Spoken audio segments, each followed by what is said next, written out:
Hi అండి, welcome back to my channel. ఈరోజు నేను ఒక డిజైనర్ బ్లౌజు కట్టింగ్తో మీ ముందుకు వచ్చానండి. ఇది డిజైనర్ బ్యాక్ నెక్ అండి, ఫ్రంట్ నెక్ కూడా డిజైనరే. అలాగే ప్రిన్సెస్ కట్ అండి,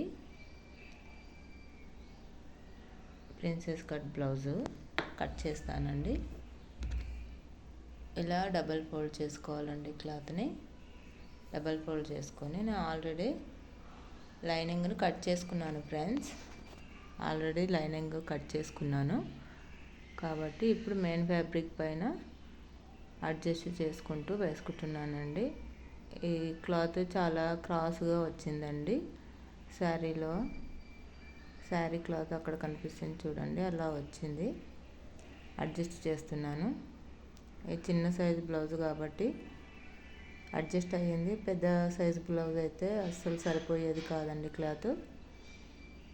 ఇలా లైనింగ్ సెట్ చేసుకొని బ్యాక్ పార్ట్ కట్ చేస్తున్నానండి. ఈ ఆర్మ్ రౌండ్ దగ్గర 1/2 ఇంచ్ ఎక్స్ట్రాగా క్లాత్ను కట్ చేసుకోవాలి ఫ్రెండ్స్.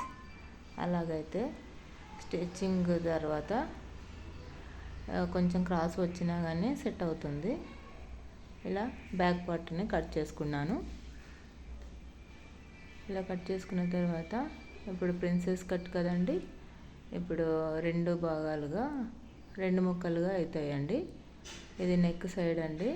నెక్ స్టార్ నెక్ టైప్లో ఉందండి. స్టార్ నెక్ టైప్లో కట్ చేస్తున్నాను. ఇక్కడ సైడ్ కూడా కొద్దిగా ఎక్కువనే కట్ చేసుకోవాలండి. ఆఫ్టర్ లైనింగ్ మెయిన్ ఫ్యాబ్రిక్ కలిపి కుట్టినాక ఎక్స్ట్రాగా మిగిలితే కట్ చేసేసుకోవాలండి ఎక్స్ట్రా క్లాత్ని. అలాగైతే నీట్గా వస్తుంది. ఎగ్జాక్ట్గా కట్ చేసామనుకోండి కొంచెము అటు ఇటు అయినా కానీ ప్రాబ్లం అవుతుంది, సరిపోదు క్లాత్. అందుకనే మెయిన్ ఫ్యాబ్రిక్ కొద్దిగా ఎక్కువగా కట్ చేసుకోవాలి.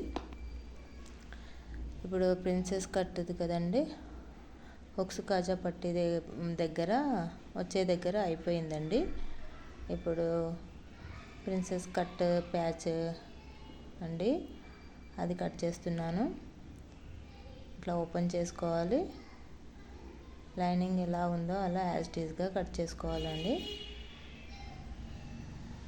నా వీడియో నచ్చినట్టయితే లైక్ అండ్ సబ్స్క్రైబ్ చేసుకోండి ఫ్రెండ్స్. ఇలా అండి, ఇది ప్రిన్సెస్ కట్ది చూసారా ఫ్రెండ్స్, ఇలా వస్తుంది. అవి రెండింటిని జాయిన్ చేసుకుంటే ఫ్రంట్ పార్ట్ వచ్చేస్తుంది ప్రిన్సెస్ కట్. బ్యాక్ నెక్ అండి, బ్యాక్ నెక్ డిజైన్ అండి. ఇది ఇప్పుడు ట్రెండింగ్లో ఉన్నది ఈ కట్ వర్క్ కదండి. ఇలా డ్రా చేసుకొని ఇలా కట్ చేసుకున్నాను. ఎక్స్ట్రా పీస్ తీసేసాను. ఇప్పుడు హ్యాండ్స్ దగ్గరకు వచ్చేద్దామండి. హ్యాండ్స్ కూడా కట్ చేసి పెట్టుకున్నాను కదండి.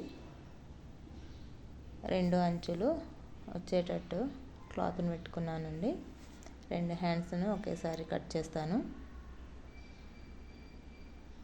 ఇలా లైనింగ్కి జాయింట్లు పడతాయి కాబట్టి అటు అక్కడి సైడ్ ఒకటి ఇక్కడ సైడ్ ఒకటి వేసుకొని మొత్తం ఫుల్ హ్యాండ్ కట్ చేస్తున్నానండి. మెయిన్ ఫ్యాబ్రిక్ ఎలాంటి అతుకులు పడవండి, అలా పెట్టి కట్ చేసుకుంటున్నాను. లైనింగ్కి పడినా పర్వాలేదు కానీ మెయిన్ ఫ్యాబ్రిక్ అతుకులు పడితే బాగుండదండి. అందుకని ఇలా అడ్జస్ట్ చేశాను. ఇలా హ్యాండ్ కటింగ్ అయిపోయిందండి. ఇవి హ్యాండ్స్, బ్యాక్ పార్ట్, ఇది ఫ్రంట్ పార్ట్. Boy friends.